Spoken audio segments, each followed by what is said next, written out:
Olipas taas työpäivä.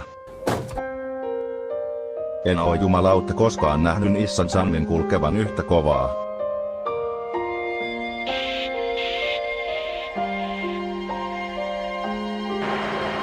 Meinaa näköjään bensa loppu.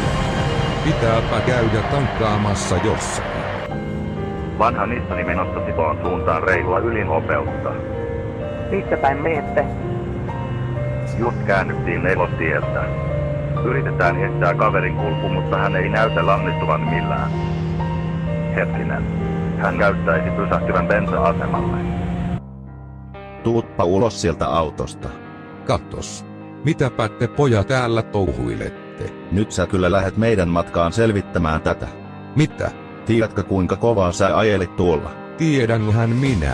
Aha. Ja kovempaa olisin ajanut, Just jos joo. tämä paska vaan kulkisi. Tuutpa nyt tonne meidän autoon selvittämään tätä. Mun täytyy kyllä nyt jatkaa Älä matkaa. nyt tee mihinkään siitä. Hyviä illan jatkoja. No ei saatana. Nissani on edelleen menossa Sipooseen päin. Eikö se pysähtynytkään? Se pysähtyi vaan tankkaamaan ja lähti sen jälkeen jatkamaan matkaa. Ja te ette ottanut sitä kiinni, kun se oli pysähtynyt. No kyllä me yritettiin pysäyttää sitä, mutta se ei totellut meitä. Siellä on sitten piikkimatto edessä, niin kyllä te saatte sen kaverin kiinni. Joo, me tullaan just siihen. No se pääsi siitäkin ohi, että vituiksi meni tämäkin homma. Sinne meni. Ei me sitä enää kiinni saada. Ei jumalauta teidän kanssa, saatana tunarit. No niin, sieltähän se kaveri saapuu. Vielä se vaan vanha pasta kulkee.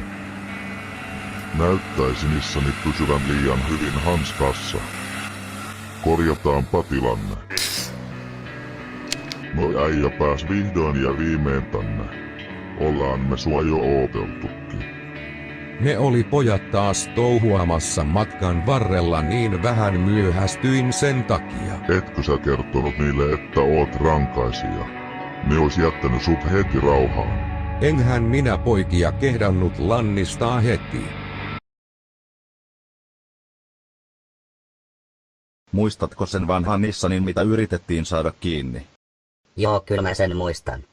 Siinä oli jumalauta rankaisija kuskina. Onneksi ei saatu kiinni sitä, niin selvittiin rankaisumetodeilta.